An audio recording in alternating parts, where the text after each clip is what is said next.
Hello everyone, welcome back. It is a super rainy day outside. The dry days have now turned into, at this point in time, a very rainy day. So rainy that we have flood warnings. So I'm stuck inside and I've decided to do some crocheting. So why don't we hang? Grab a cup of coffee, get comfortable, and let's get into it.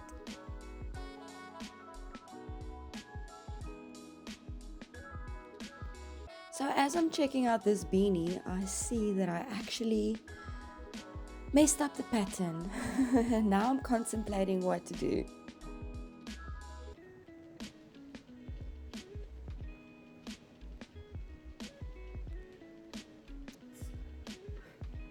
It's so easy when you're busy crocheting.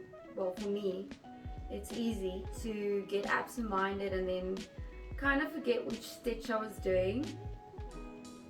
And yeah, that just happened. So I don't know if you guys can see. It's going to get a bit tangled up.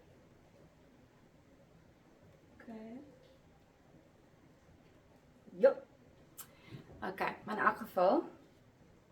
So what I actually did was, you can see there was a stitch and then it kind of stopped. Which now means that I'm going to have to either take this apart or just wear it at home. But I think I'm going to take it apart. This actually came out so lovely. Okay, well. Check the description below for the link to making this beanie. This was such a lovely project to do, and it's actually quite easy and quick when you get the hang of it. Make sure to always roll up your wool because it gets tangled up so easily, and that takes a very long time to untangle. I haven't actually been crocheting for all that long. I started off by practicing one stitch and I carried on doing that, and I kind of just made a big blanket. And after that, I started making scarves and started handing that out to people.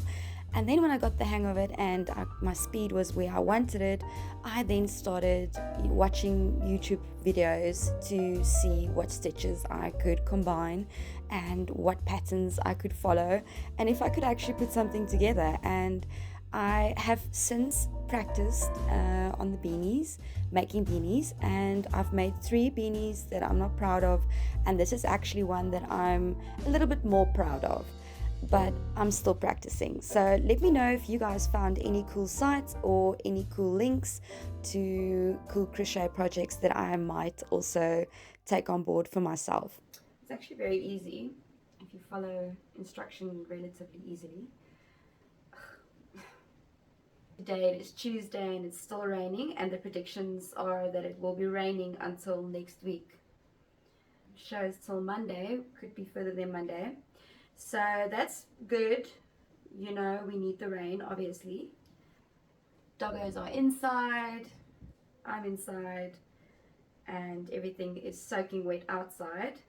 Time to get your sourdough starter out and fed and pour a glass of wine. And yes, just crochet. I thought, let me chat to you guys. I haven't been on here for a while, and just share what's been on my mind. I've been going through a very quiet, still period in my life. It's a season of being still, and one that I'm very blessed to have had the time to be able to get to know myself better and be alone with my own thoughts, be alone with myself, and just grow as a human being. So I've been thinking a lot. Rejection, dealing with rejection, whether it's from friends or family members or a loved one or one that you were in love with. How do you deal with rejection? I've been facing a lot of rejection lately in the form of friendships, Also, I haven't been dating really for a long time now because I've been praying about who I should be dating and if I'm allowed to date and so forth. So I've really been spending a lot of alone time, and yeah, so rejection. At first it hurts a lot, and then you kind of become numb to it, depending on how many times you've been rejected. And then, it's very easy to build up walls and not take anyone to heart, or, invite anyone close to you. If you have experienced a lot of rejection in your life, I guess I fell into that trap. I didn't want to let anyone close to me, and in turn pushed a lot of people away, whom I think would have been great to have in my life.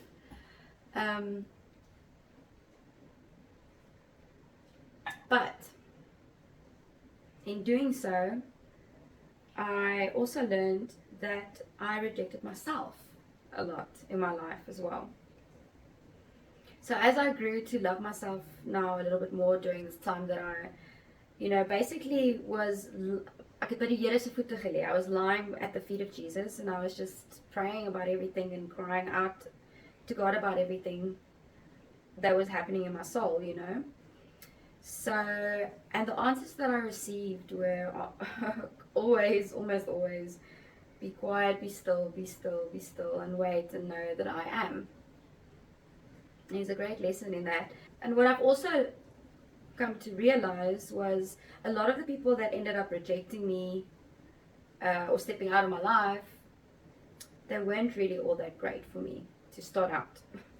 So often we pray and we ask God, please show me who's good for me, show me who's bad for me, or remove the people out of my life that shouldn't be there and keep the people there that should be there, and show me and give me discernment. And everything doesn't just happen overnight, but often God does move quickly and He removes people from your life quickly, and then it can feel to us like rejection. And that was a lesson that I had to learn, that it's not always rejection. It's often an answered prayer, or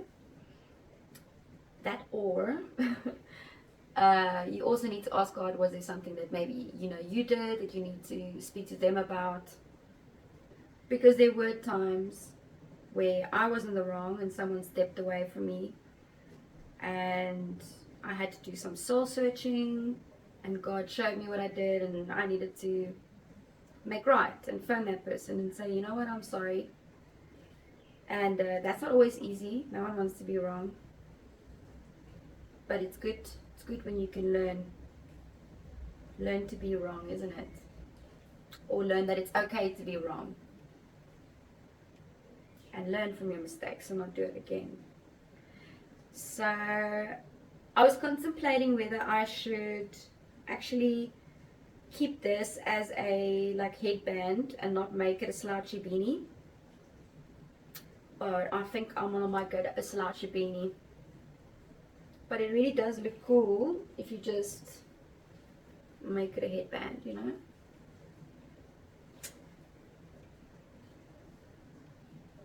It's a colorful one. So those are my thoughts on rejection. Let me know in the comment section down below what you think. What you think about rejection? Have you dealt with it? How you deal with it? Let me know. So I started making some lentil soup. I should probably get going again before what am I doing? What did I just do?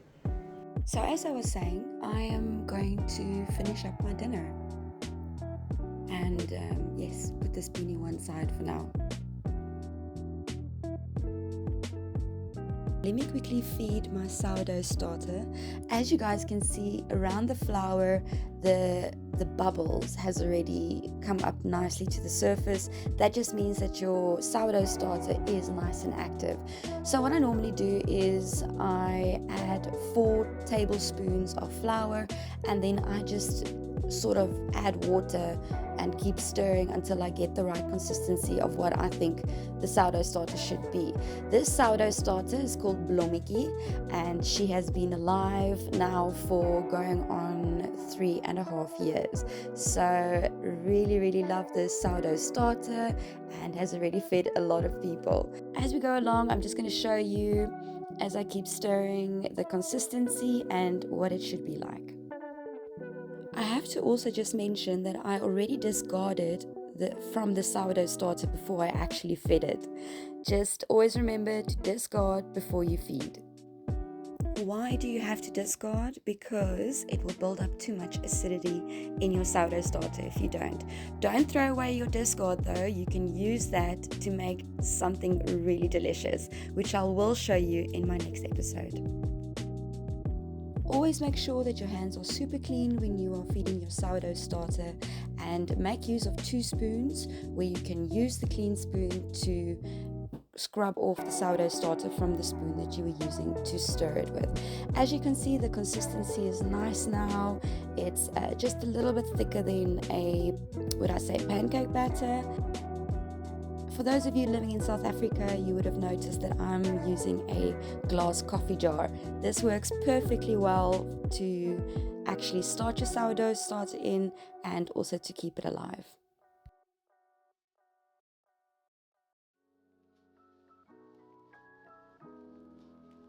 Go ahead and make a little mark because your sourdough starter will rise so that you can see when it's doubled in size.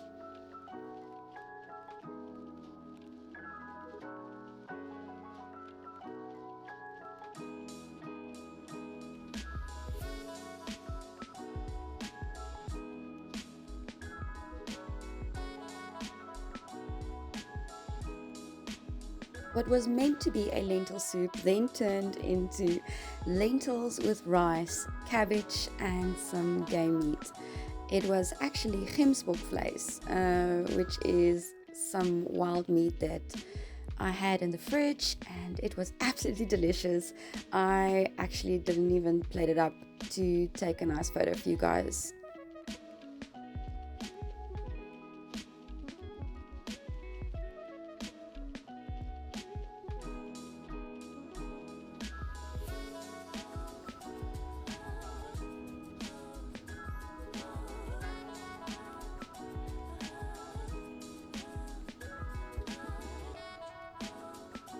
Thanks so much for hanging with me on this rainy day. Next time, I promise I'm going to show you what to do with that sourdough discard.